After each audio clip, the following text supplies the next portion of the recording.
नमस्कार, मैं दुष्यंत सिंह एक बार फिर से आप सभी लोगों का बहुत-बहुत स्वागत करता हूँ।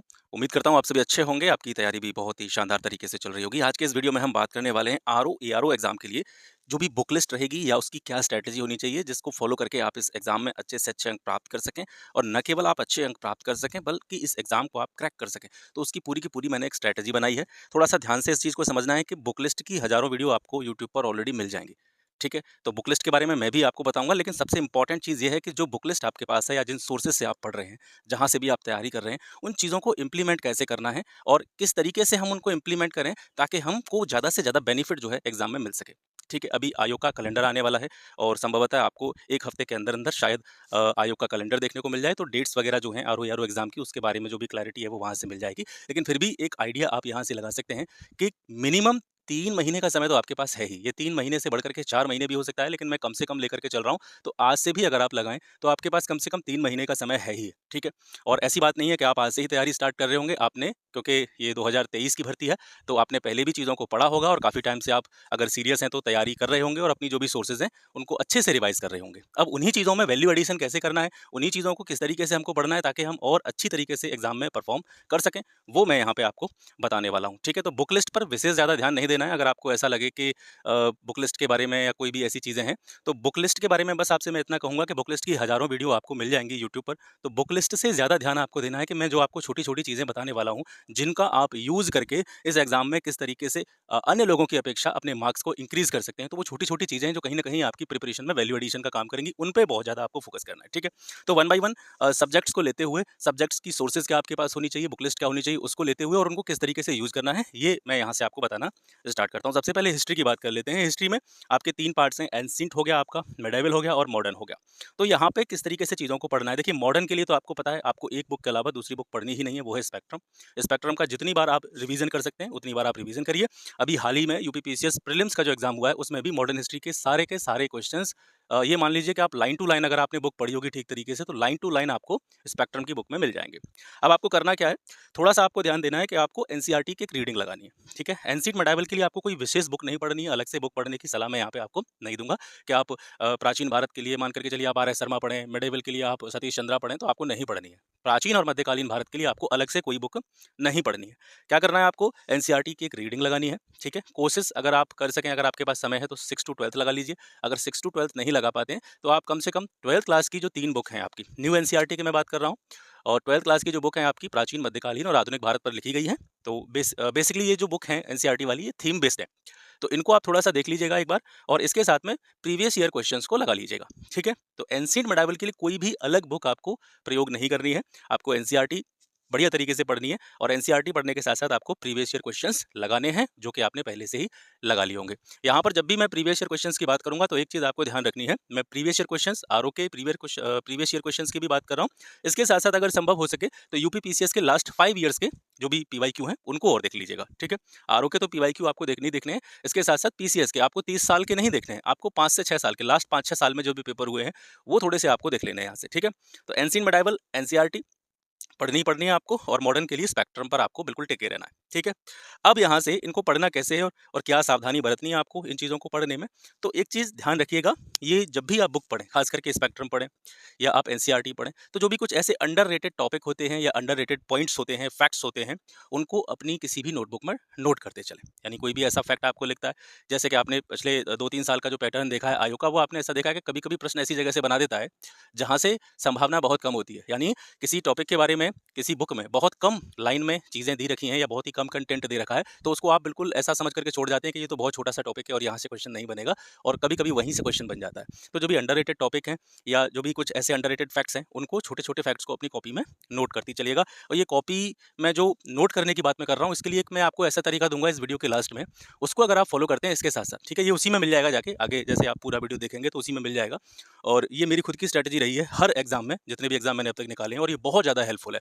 तो लास्ट में ये जो नोटबुक वाला प्रोसेस है कि क्या-क्या चीज़ें नोट करनी है, वो मैं आपको लास्ट में बताऊँगा इसमें, ठीक है? तो हिस्ट्री के लिए क्लियर हो गया। आई होप आपकी समझ में चीज़ें आ गई होंगी। मॉडर्न के लिए स्पेक्ट्रम और जो एनसीईआरटी हैं, अगर आप 6 टू 12 पढ़ सकते हैं तो पढ़ लीजिए, नहीं पढ़ सकते हैं तो कम से कम 12th क्लास की जो 3 एनसीईआरटी की बुक हैं, उनको ज़रूर पढ़िएगा। और अगर चाहें तो आप इस चैनल से भी हेल्प ले सकते हैं। मैंने एनसीईआरटी की जो वीडियोज़ हैं वो यहाँ पे अपलोड करी हुई हैं, चाहे हिस्ट्री की बात करें, चाहे ज्योग्राफी की बात करें, चाहे इकोनॉमिक्स की बात करें, ठीक है? वो आपके ऊपर डिपेंड करता है। अगर आप स्वतः पढ़ना चाहते हैं तो आप बुक से पढ़ सकते हैं और बुक से बेटर कोई चीज़ होती नहीं है। इसके बाद में ज्योग्राफी की बात करते हैं। ज्योग्राफी में आपको सिर्फ एक ही सोर्स इस्तेमाल करनी है और मैं हमेशा से कहता चला आया हूँ, मैं कभी भी चीज़ों को ज़्यादा चेंज नहीं करता हूँ। मैंने हमेशा से आपसे कहा है कि ज्योग्राफी के लिए खास करके हम जब यूपीपीएससी का कोई भी एग्जाम देते हैं, तो उसके लिए जो अब तक मेरा एक्सपीरियंस रहा है उसके बेसिस पे मैं ये कह सकता हूँ कि एनसीईआरटी ज्योग्राफी के लिए सबसे मेन सोर्स आपका होना चाहिए। मैंने हमेशा से हर वीडियो में बार-बार ये चीज़ आपसे बोली है। क्लास 6 से लेकर के 12 तक की जितनी भी ज्योग्राफी की एनसीईआरटी हैं, आप उनको अच्छे से पढ़िए और जब आप एक बार पूरी एनसीईआरटीज़ को पढ़ लें, उसके बाद में 9th क्लास की एनसीईआरटी, इसके अलावा 11th और 12th क्लास की एनसीईआरटी, ठीक है? ये 3 क्लासेस की जो एनसीईआरटी है, इनको आपको बार-बार पढ़ना है। मल्टीपल रिवीजन जो आपको करना है, पूरे का पूरा नहीं करना है। 9th क्लास, 11th क्लास और 12th क्लास, ये 3 एनसीईआरटी 3 क्लासेस की जो एनसीईआरटी है, इनका आपको मल्टीपल रिवीजन करना है। एनसीईआरटी की भी पूरी की पूरी प्लेलिस्ट क्लास 6 से लेकर के 12 तक मैंने चैनल पर अपलोड कर रखी है ना? तो एनसीईआरटी में आपको क्या करना है, सभी टॉपिक्स की डीप रीडिंग करनी है, ठीक है? क्लास 6 से लेकर के 12 तक। इसके साथ-साथ पीवाईक्यू रहेगा ही रहेगा, मैं बार-बार नहीं बोलूँगा, पीवाईक्यू हर एक सब्जेक्ट का आपको लगाना ही लगाना है। मैंने बताया आरओ के तो पीवाईक्यू आपको देख लेने हैं। इसके साथ-साथ अगर संभव हो सके, अगर आपके पास टाइम है, तो आप यूपी पीसीएस के लास्ट 5-6 ईयर के जो भी पीवाईक्यू हैं, उनको और देख लीजिएगा, ठीक है? जैसा कि मैंने आपसे अभी बताया है कि सबसे ज़्यादा फोकस जो करना है आपको क्लास 9th, 11th और 12th क्लास की जो एनसीईआरटी ज्योग्राफी की बुक है, इन पर ज़्यादा फोकस करना है। मल्टीपल रीडिंग इनकी आपको करनी ही करनी है। 6 से 12 तक आपको पढ़ना ही पढ़ना है, लेकिन बार-बार जो आप रिवाइज़ करेंगे, बार-बार रिवीजन करेंगे, वो क्लास 9th, 11th और 12th की एनसीईआरटी ज्योग्राफी की बुक्स का करेंगे, ठीक है? और यहाँ पे आपको इन बुक्स को पढ़ते समय क्या याद रखना है, इसमें मैं भी आपकी हेल्प करूँगा।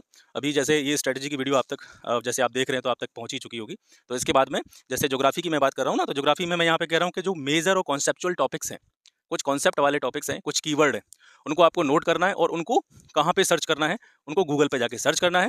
और कुछ भी ऐसी जानकारी आपको मिलती है, जैसे गूगल पे आप जाएँगे तो बहुत सारी आपको एक्स्ट्रा वैल्यू एडिशन वाली इन्फॉर्मेशन वहाँ से मिल जाएगी, जो कि काफ़ी हद तक एनसीईआरटीज़ में शायद नहीं मिलेगी। तो कोई टॉपिक आपको मिल गया, जैसे मान कर के चलो अल नीनो के बारे में आपने पढ़ा, अल नीनो जैसे आपने एनसीईआरटी से पढ़ा और आपको थोड़ा-सा उसको सर्च कर लेना है, कहाँ पे? गूगल पे सर्च कर लेना है। तो गूगल पे जैसे ही आप सर्च करेंगे तो कुछ एक्स्ट्रा इन्फॉर्मेशन आपको वहाँ से मिल जाएगी, तो उसको आपको अपनी कॉपी में नोट डाउन कर लेना है, ठीक है? तो जो गूगल का इस्तेमाल करना है, ये कहीं न कहीं आपके वैल्यू एडिशन पर्पज़ के लिए है। कहीं न कहीं आपकी तैयारी में जो कहीं गैप बन रहा होगा या कुछ एक्स्ट्रा तथ्यों की ज़रूरत होगी या एक्स्ट्रा इन्फॉर्मेशन की ज़रूरत होगी, वो आपको मिल जाएगी। मैं आपको बताऊँगा भी, और संभव रहा तो ज्योग्राफ़ी ख़ास करके ज्योग्राफ़ी के जो भी कॉन्सेप्चुअल टॉपिक्स हैं, उनको मैं आपको शायद यहाँ से कराने की कोशिश भी करूँगा, अगर समय मिला तो, ठीक है? और संभव हो सके तो जिन टॉपिक्स को आप गूगल पे सर्च कर रहे हैं, उनको अपनी कॉपी में या नोटबुक में नोट करते चलिएगा, ठीक है? ये ज्योग्राफी का है। पॉलिटी के लिए आपको कोई भी किधर भी जाने की ज़रूरत नहीं है, सिर्फ़ एक ही बुक आपको पकड़नी है, लक्ष्मीकांत, और जितनी बार जा इसका रिवीज़न कर सकते हैं, उतनी बार इसका आप रिवीज़न करें। और इसके अलावा पीवाईक्यू साथ में चलेगा ही चलेगा, ठीक है? तो लक्ष्मीकांत के अलावा आपको किसी भी बुक की तरफ जाना नहीं है, और पॉलिटी के लिए इससे बेटर किताब नहीं हो सकती है, ठीक है? लोग कुछ भी बोलते रहें, व्हाटएवर पीपल से, you have to stuck on this only source. इस केवल एक ही सोर्स पर आपको टिके रहना है। इसके बाद में साइंस की बात करते हैं। साइंस में पहले भी मैंने 1-2 वीडियो बनाई है। मैंने आपसे यही कहा है, साइंस के लिए कोई भी ऐसी बुक आप यूज़ कर सकते हैं जो कि एनसीईआरटी बेस्ड हो। जैसे मैं स्पेशली प्रेफ़र करता हूँ अरिहंत की एनसाइक्लोपीडिया नाम से एक बुक आती है, जो कि मेरी नज़र में बहुत अच्छी किताब है, और इस बार भी आप देखेंगे तो सारे के सारे क्वेश्चन उस बुक से आपको मिल जाएँगे। पूरा कॉन्सेप्ट बेसिस उसमें दे रखा है। इसके अलावा उस बुक को बनाने में एनसीईआरटी को ध्यान में रखा गया है। जैसे आप देखते हैं साइंस में जो भी ऐसा सिलेबस हम देखते हैं यूपीपीएससी का, तो उसमें लिखा होता है कि दैनिक जीवन में प्रयोग जिन चीज़ों का हम करते हैं, साइंस से जुड़ी हुई चीज़ों का यूज़ हम जब डेली लाइफ़ में करते हैं, उन्हीं से जुड़े हुए क्वेश्चंस लगातार बन कर के आते हैं। यानी वहाँ पर वो स्पष्ट रूप से लिख करके ये चीज़ देता है कि इस विषय में आपको किसी भी विशेषज्ञता हासिल करने की आवश्यकता नहीं है। डेली लाइफ में जो चीज़ें हमारे आस-पास घटित हो रही होती हैं, डेली लाइफ में जो चीज़ें हम यूज़ कर रहे होते हैं या जो हमारे आस-पास हो रही होती हैं, उन्हीं से जोड़ करके क्वेश्चंस जनरल साइंस के बनते हैं। तो इस किताब यानी जो अरिहंत के एनसाइक्लोपीडिया की बात मैं कर रहा हूँ, ये उसके लिए सबसे बेस्ट किताब है, क्योंकि इसमें डेली लाइफ एग्जांपल्स बहुत ज़्यादा मात्रा में दे रखे हैं, ठीक है? और इसका मैंने जो फिजिक्स वाला पोर्शन है, वो मैंने चैनल पे भी कंप्लीट करा रखा है पूरा, एनसीईआरटी को बेस बनाते हुए, और इस बुक को रेफरेंस बुक के तौर पे इस्तेमाल करते हुए मैंने फिजिक्स वाला पोर्शन पूरा करा चुका है। बायो का मैंने आधा पोर्शन पूरा करा दिया है, एग्जाम से पहले-पहले मैं आपको करा भी दूँगा। तो मैं ये नहीं कह रहा हूँ कि यहाँ से देखना ही देखना है, अगर आपके पास बुक है तो आप वहाँ से देख सकते हैं, समय बचाना है तो वीडियो की तरफ जा सकते हैं, ठीक है? ये कंप्लीटली आपके ऊपर डिपेंड करता है। तो इसके बाद में साइंस हो गया, साइंस के बाद में हम आते हैं इकोनॉमिक्स पे। इकोनॉमिक्स के लिए कोई विशेष बुक आपको नहीं पढ़नी है, ठीक है?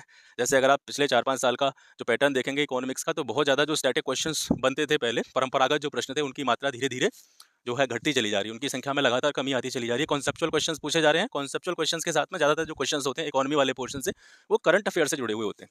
तो करंट अफेयर्स तो हम पढ़ेंगे ही पढ़ेंगे, तो इकोनॉमी वाले पोर्शन से जुड़े हुए जो करंट अफेयर्स हैं उन पर थोड़ा सा ज़्यादा ध्यान देते चलेंगे।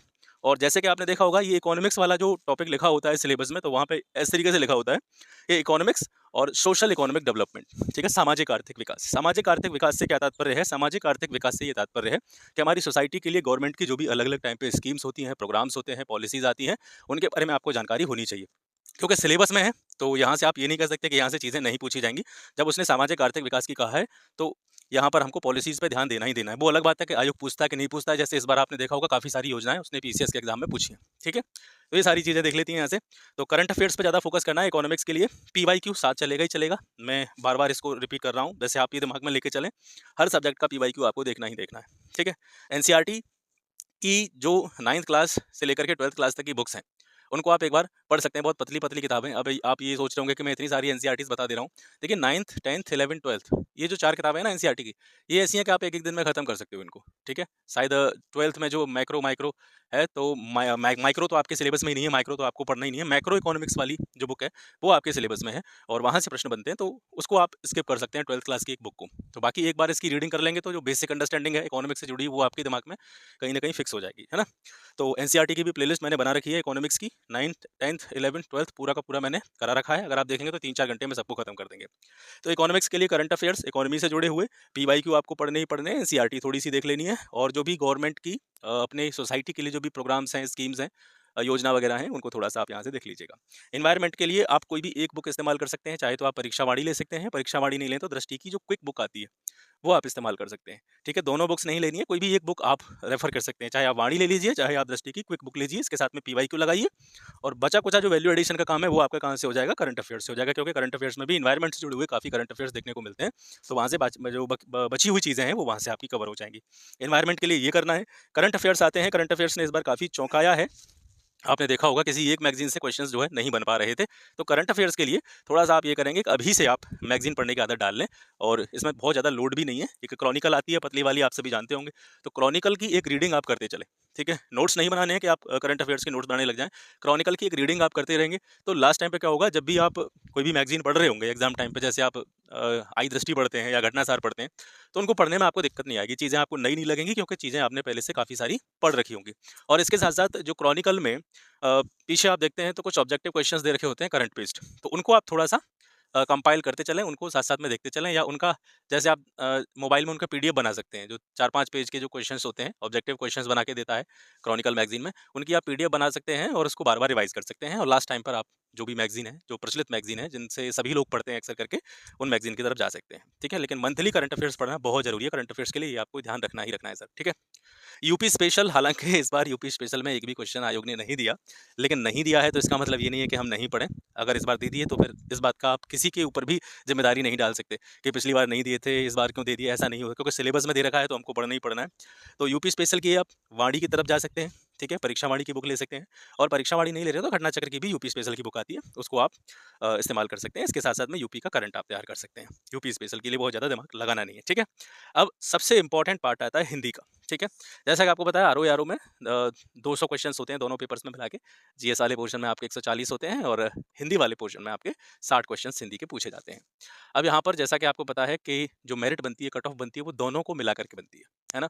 तो हिंदी को नज़रअंदाज बिल्कुल नहीं किया जा सकता है, और हिंदी एक स्कोरिंग सब्जेक्ट है, नो डाउट।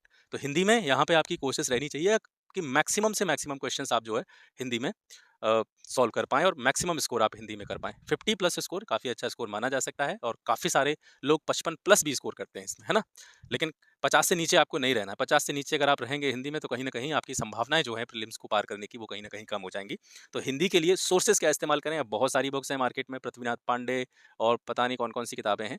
अब मैं यहाँ पर आपको एक थोड़ा-सा ये बताना चाहूँगा कि यहाँ पर अगर आपने पहले से ही कोई बुक पढ़ रखी हो अगर हिंदी की, वो कोई भी बुक हो सकती है, वो आदित्य पब्लिकेशन की बुक भी हो सकती है, डिकोड एग्ज़ाम की बुक हो सकती है। तो अगर आपने पहले से कोई बुक पढ़ रखी है, तो फिर चाहे आपको कोई भी बताए, या कहीं भी आप स्ट्रैटेजी का वीडियो देखें या बुक लिस्ट का वीडियो देखें, तो अपनी सोर्स को चेंज नहीं करना है। और ये मैं ऊपर से लेके नीचे तक सभी चीज़ों के लिए कह रहा हूँ।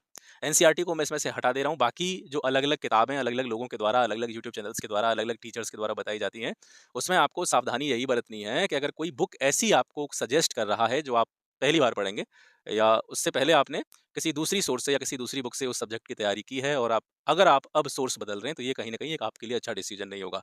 तो इसमें भी जैसे आप इस वीडियो को देख रहे हैं तो यहाँ पे भी मैं आपसे यही कहना चाहूँगा कि अगर आपने किसी सब्जेक्ट की कोई बुक पहले से पढ़ रखी हो, ठीक है? वो कोई भी सब्जेक्ट हो सकती है, तो उसके अलावा आप दूसरी सोर्स की तरफ ना जाएँ। यानी उसी चीज़ को आप बार-बार रिवाइज़ करें। अगर आपने इनमें से कोई सोर्स पहले से पढ़ रखी है तो फिर उसी सोर्स को इस्तेमाल करें, है ना? लेकिन एनसीईआरटी पे थोड़ा-सा ज़रूर ध्यान आप दीजिएगा, ये मैं आपको थोड़ा-सा प्रेशर डाल के कहूँगा, ठीक है?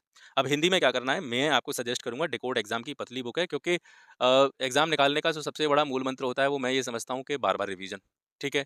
अब ये मतलब नहीं करता कि आपने कोई 500 पेज की किताब पढ़ी है, ठीक है? लेकिन उसका आप रिवीजन नहीं कर पाए हैं, तो वो बहुत ज़्यादा आपके लिए हेल्पफुल नहीं होगी। लेकिन आपने अगर कोई 100 पेज की बुक भी पढ़ रखी है और उसका आपने कम से कम 5-10 बार रिवीजन किया है, तो कहीं न कहीं वो आपके लिए बहुत ज़्यादा हेल्पफुल हो जाएगी। तो डिकोड एग्ज़ाम की जो बुक है हिंदी की, नो डाउट अच्छी किताब है, 1-2 मिस्टेक्स तो हर किताब में आती हैं।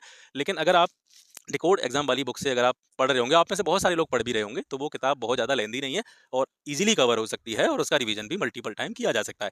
तो डिकोड एग्जाम की तरफ जाएँ, प्लस आरओ में अब तक हिंदी के जितने भी प्रीवियस ईयर क्वेश्चंस पूछे गए हैं, उनको थोड़ा-सा देख लें और इसके साथ-साथ अगर आपके पास समय है, तो यूपी पीसीएस के सीसेट में जो हिंदी के क्वेश्चंस आते हैं, उनको और आप यहाँ से देख लीजिएगा, ठीक है? तो इससे काफ़ी सारी जानकारी आपको मिल जाएगी, काफ़ी हेल्प आपकी हो जाएगी और इतना मेरे हिसाब से सफिशिएंट रहेगा हिंदी वाले पोर्शन के लिए, ठीक है? रीजनिंग और मैथ के बारे में जब हम बात करते हैं, कुछ रीजनिंग वगैरह के क्वेश्चंस आते हैं, तो मैं आपसे इसके बारे में ये कहना चाहूँगा कि इस पोर्शन को आपको बिल्कुल भी लाइटली नहीं लेना है। Don't take this portion so lightly, these are bonus number या मार्क्स। ये आपके लिए बोनस नंबर की तरह काम करेगा। इसमें से बहुत सारे लोग ऐसे होते हैं कि चलो ठीक है हम जीएस में कवर कर लेंगे, रीजनिंग के क्वेश्चंस हमसे सॉल्व नहीं हो रहे हैं या फिर मैथ के क्वेश्चंस हमसे सॉल्व नहीं हो रहे हैं तो उनको हम स्किप कर देते हैं। नहीं, ऐसा नहीं करना है। देखिए आप जीएस में आप कितना भी पढ़ लीजिए, 2-2 4-4 महीने, 6-6 महीने, साल-साल भर तैयारी करते हैं तब जाकर के 5 या 10 नंबर का इंक्रीमेंट जो है उसमें हो पाता है ना? लेकिन ये रीजनिंग और मैथ वाले जो क्वेश्चंस उसमें आते हैं कभी 13, 14 या 15 के आस-पास जो क्वेश्चंस रहेंगे, ये कहीं न कहीं आपके लिए बोनस मार्क का काम करेंगे और आपको कोशिश करनी है इसमें से मैक्सिमम क्वेश्चंस आप करें।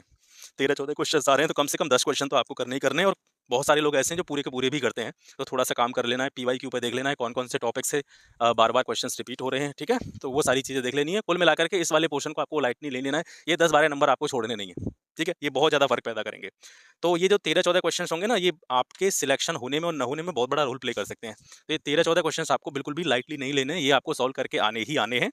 अब यहाँ से जैसा कि मैंने स्टार्टिंग में ही बताया था, बहुत सारे लोग यहीं से स्किप करके होंगे, लेकिन अब जो सबसे इम्पोर्टेंट चीज़ बताने वाला हूँ, ये चीज़ें तो आप सब जगह पर देखते हैं, बुक लिस्ट आपको सब जगह पे मिलती है, कहाँ से पढ़ें, किस सोर्स से तैयारी करें, ये सारी चीज़ें आपको मिल जाती हैं। लेकिन अब कुछ चीज़ें हैं और इन पर थोड़ा-सा आप ध्यान देंगे तो कहीं न कहीं बहुत ज़्यादा वैलिडेशन आपके एग्ज़ाम की प्रिपरेशन में हो जाएगा, ठीक है? पहला तो ये है कि देखिए रिवीज़न, ठीक है? Revision is the key to success. Revision आपको बार-बार करना है चीज़ों का। आपको ऐसा लगेगा जैसे आप कोई बुक खत्म कर लेंगे, जैसे आपने मान के चलिए स्पेक्ट्रम पढ़ी मॉडर्न हिस्ट्री की। स्पेक्ट्रम पढ़ने के बाद में आपके अंदर एक कॉन्फिडेंस आ जाएगा, अरे! इतनी मोटी किताब है, इतनी लेंथी किताब है और इसको मैंने पढ़ लिया और मैं तो सब कुछ जानने लगा हूँ और मैं तो सब कुछ सीख गया हूँ या मैं सब कुछ सॉल्व कर सकता हूँ। लेकिन ऐसा प्रैक्टिकली नहीं होगा जब तक आप बुक का रिवीजन नहीं करेंगे। तो जो भी सोर्सेज़ आप फॉलो कर रहे हैं, जिन भी बुक से आप तैयारी कर रहे हैं, उनका मल्टीपल टाइम रिवीजन आपको करना ही करना है, ठीक है? और try to grab maximum number of questions.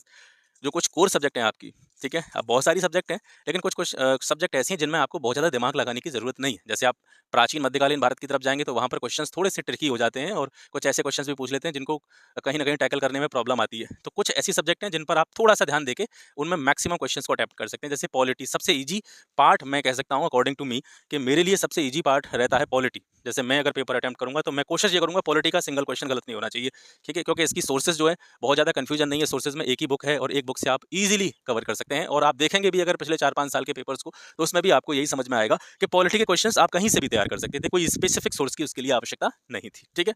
तो पॉलिटी पर विशेष ध्यान देना है और ये कुछ जो चीज़ें बता रहा हूँ, कुछ पोर्शन या कुछ पार्ट या कुछ सब्जेक्ट्स के नाम बता रहा हूँ, इसमें आप मैक्सिमम स्कोर करने की कोशिश करनी है आपको, ठीक है? पॉलिटी हो गया, ज्योग्राफी हो गया, क्योंकि ज्योग्राफी के लिए भी कन्फ्यूजन अन्य लोगों के लिए हो सकती है और कुछ लोग इसको एक कॉम्प्लेक्स चीज़ बना सकते हैं, लेकिन मेरा मानना यही रहेगा अगर आपने एनसीईआरटी पढ़ी है तो आपको कोई कन्फ्यूजन होगी ही नहीं। कोई सवाल ही नहीं उठता कि आपको एनसीईआरटी पढ़ने के बाद भी अगर ज्योग्राफी में कन्फ्यूजन होती है। तो यहाँ पर आप मैक्सिमम स्कोर कर सकते हैं, पॉलिटी, ज्योग्राफी।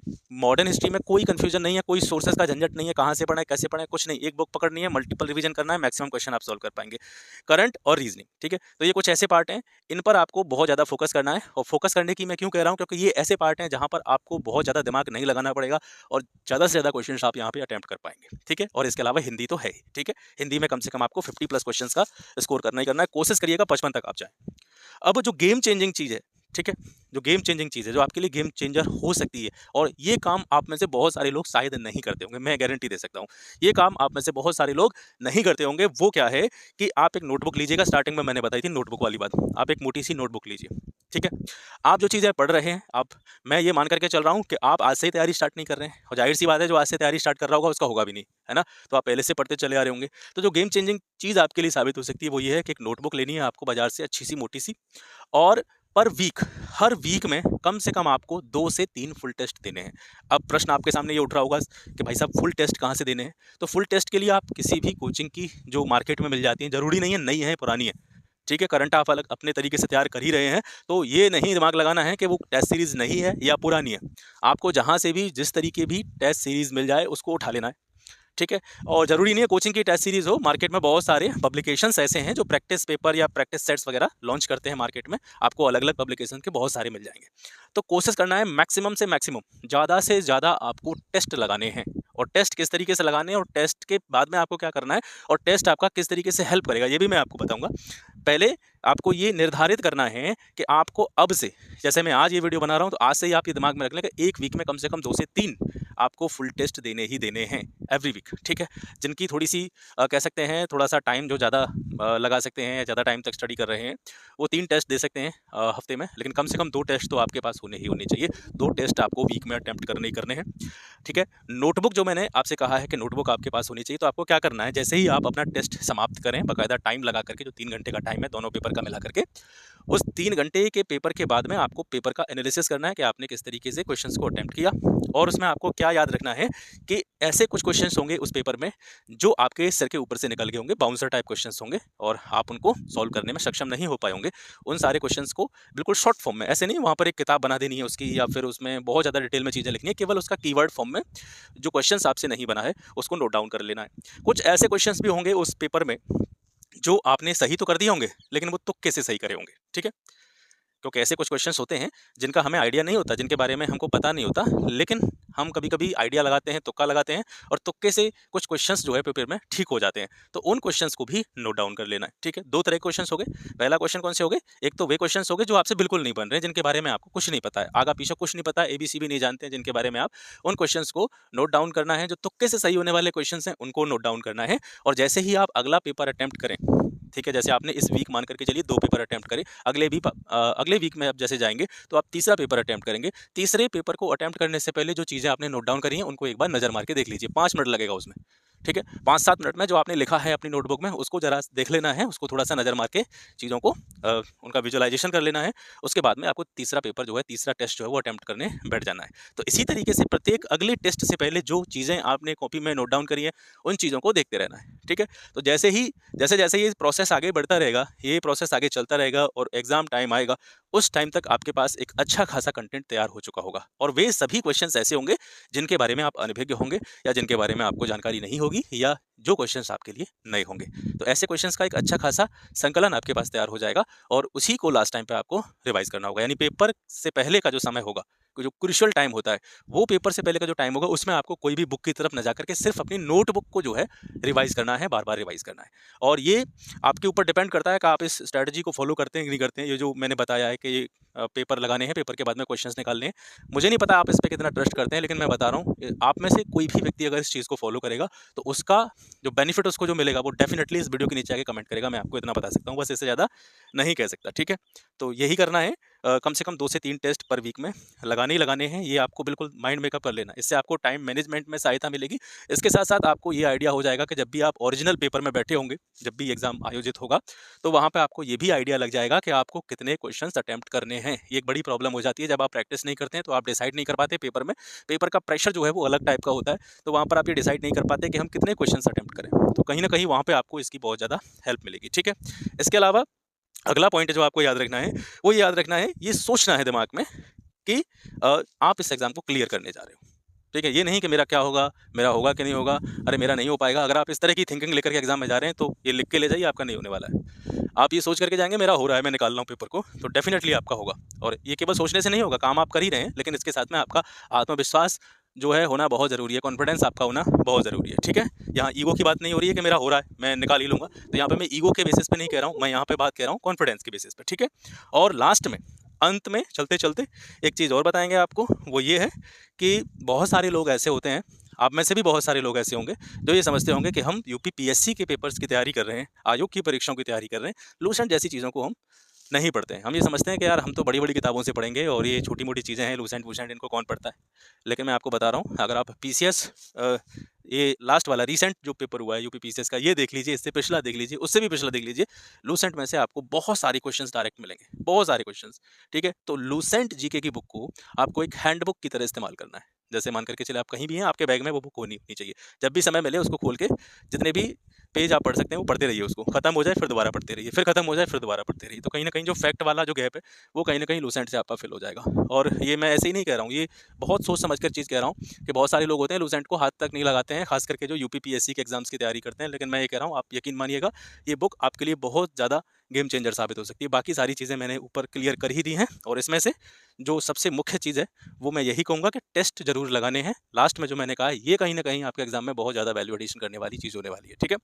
तो आशा करता हूँ चीज़ें आपको पसंद आई होंगी और बाकी इसमें आप अपने स्तर के हिसाब से या अपनी कैपेसिटी के हिसाब से चीज़ों को थोड़ा-सा चेंज भी कर सकते हैं। ऐसा नहीं है कि ब्लाइंडली जो मैंने बता दिया उसी पे फॉलो करें आप।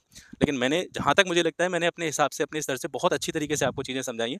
लेकिन अगर किसी को लगता है कि मुझे यहाँ से ये चीज़ ऐसे करनी चाहिए और ज़रूरी नहीं है कि मैं ये कह रहा हूँ कि मैं पेपर ही सेट करने वाला व्यक्ति हूँ, तो ऐसा नहीं है कि आप उसमें अपनी तरफ से चेंज भी कर सकते हैं अपने अकॉर्डिंग, ठीक है? बाकी इसके अलावा आपको कुछ भी करने की ज़रूरत नहीं पड़ेगी। ये स्ट्रैटेजी अगर आप सीधे रूप में भी फॉलो करते हैं, तो मुझे नहीं लगता कि ऐसी कोई चीज़ है जो आपको पेपर निकालने में दिक्कत करेगी, ठीक है?